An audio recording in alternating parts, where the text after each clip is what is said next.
Thanks ever so much for coming in over Merry Christmas. Christmas. We haven't quite worked that out yet, have we? We're talking this morning about this big story in the Daily Telegraph. This is the front page if you are waking up this morning.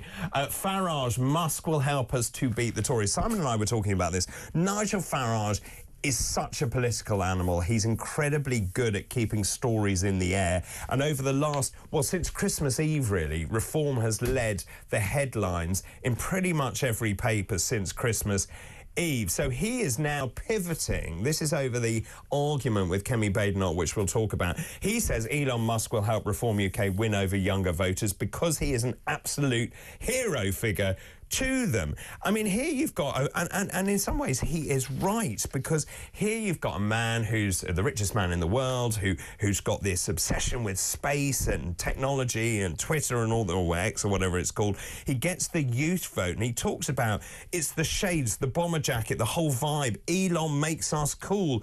Elon is a huge help with the young generation. Is Elon Musk cool? I don't know about that. I don't know about that. I mean, he's got a bomber jacket. It's interesting. When I was doing What Just Happened on Talk with Kevin O'Sullivan, he asked me whether Elon Musk was hero, villain, genius or idiot, and I said, can he be both? Yeah. At the same time, because that's how I feel about him. I don't feel that he's... But there's also a very fine line, isn't there, between genius and madness? Indeed. I mean, I think that... you know, he's a pioneer in many ways. Obviously, you look at Tesla, you look at SpaceX, you look at PayPal, which was his first big thing.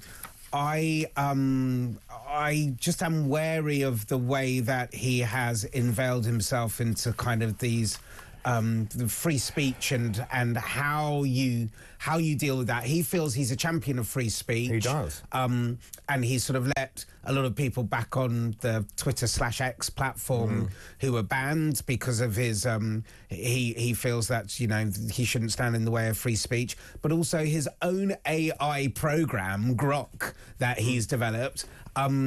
You put, is Elon Musk a peddler of disinformation? And it says yes, his own AI program calls him one of the biggest peddlers of disinformation. So I don't know just how much of a good faith actor he is. I mean, I don't know. I mean, Nick Candy was there in Mar-a-Lago with Nigel Farage, and of course that was great in terms of generating headlines.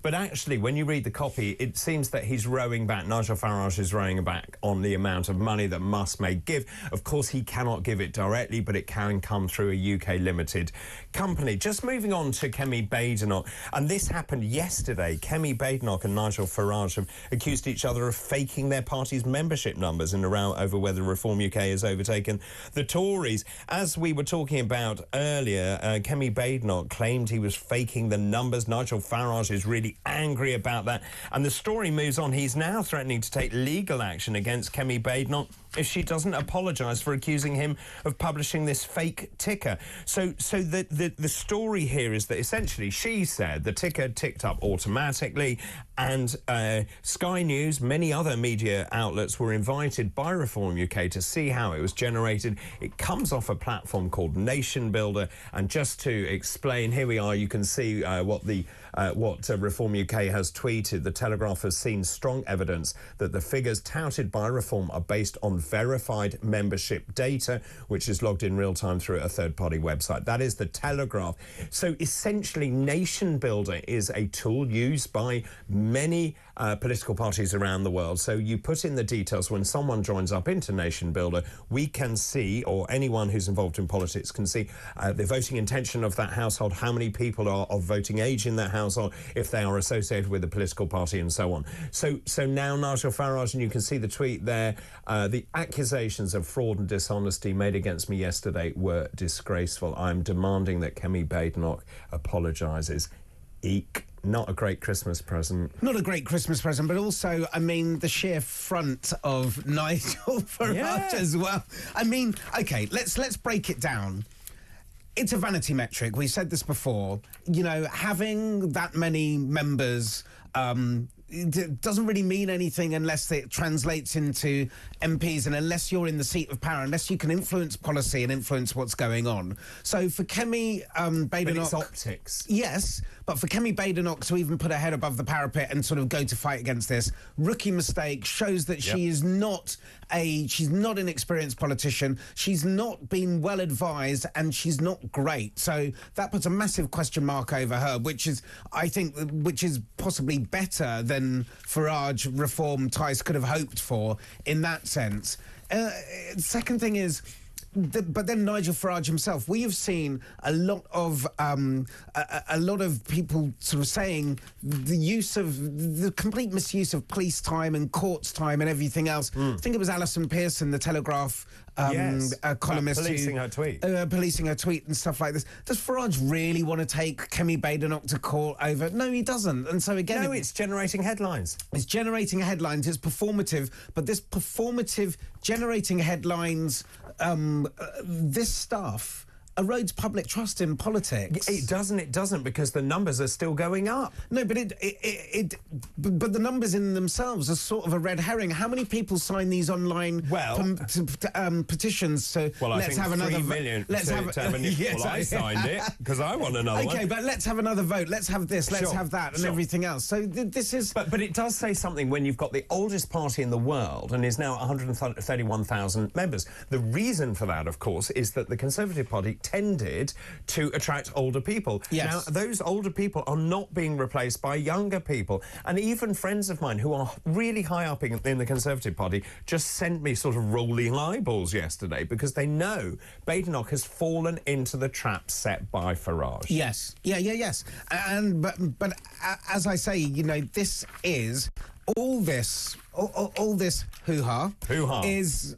It erodes trust in politics. It means that we get away from. The policies. We want people, of course, to put out policies and to sort of say how they're going to make this country better, what their ideas are, how they're going to kind of put more money in our pockets, the food on our tables, all right, cheaper. Well, let's talk about policy then. More than 150,000 illegal migrants have crossed the Channel since the small boats crisis began. This is new figures. 858 asylum seekers made the journey on Christmas Day and Boxing Day. 21 dinghies. The government, just in terms of that, by the way, the figures show enough illegal migrants to fill a town the size of Blackpool or Ipswich have entered the UK over the past 6 years. This is the very real problem, because as we have more and more people coming into this country, there is no infrastructure. And so when people can't see a doctor's appointment, there's a reason. That's why you can't buy a house, because there aren't the houses. If you look at immigration into this country, say net migration was, what, 1 million or thereabouts, if the government is only building 1.5 million homes over 5 years, 300,000 each year,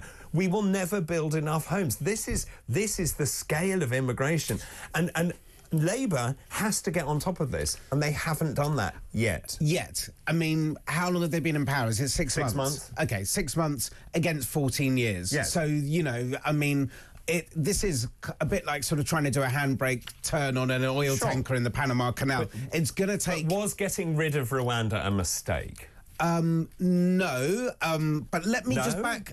Let me just deal with one thing first. Yes. This is 150,000 over the records began, which I think is 2017, 2018. Okay, now... I'm not saying that's an alarming figure. It is. And shows that immigration has got out of control. However, before we kind of, and I agree with you, we can't have that amount of immigration, just like we can't have this amount of house building or flat building that's going on in London, in various places, without the infrastructure to support that. 100%. Schools, hospitals and everything else. But we do have something like 40,000 people die every year.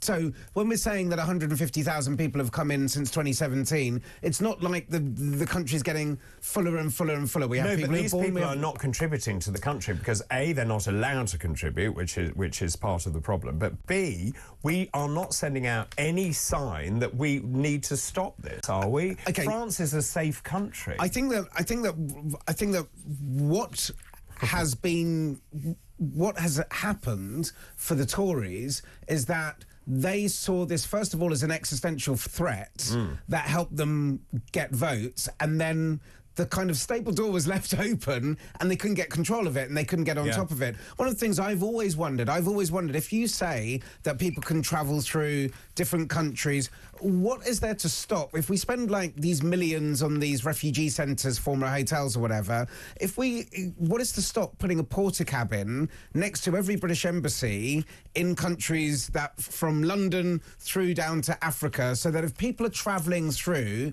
and you say to them, bring your papers and everything else before you dump them in the channel or whatever, come to our embassy here, we will fingerprint you and take some stuff and take some details and everything else. And if we feel you have a valid claim, because there are economic migrants, there are refugees and there are asylum seekers, they break down into 3 different categories. If we feel that your claim is valid or verified, then we will help you get passage to the UK where we can deal with you. I don't understand why that's not happened, because I feel that it's been I think it's been politically expedient. Well, they keep talking about safe and legal routes, which is essentially what you're saying. Yes, but which we could help with just by having our embassies allowing people to be processed along the way. Of course, politics is playing a huge part in this, because actually the politicians are saying, well, stay in France.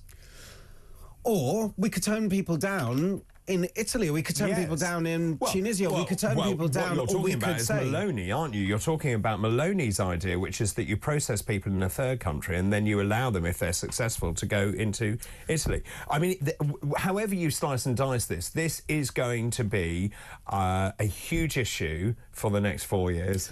But did you notice where all the where a lot of these immigrants, where a lot of these people on boats were coming from?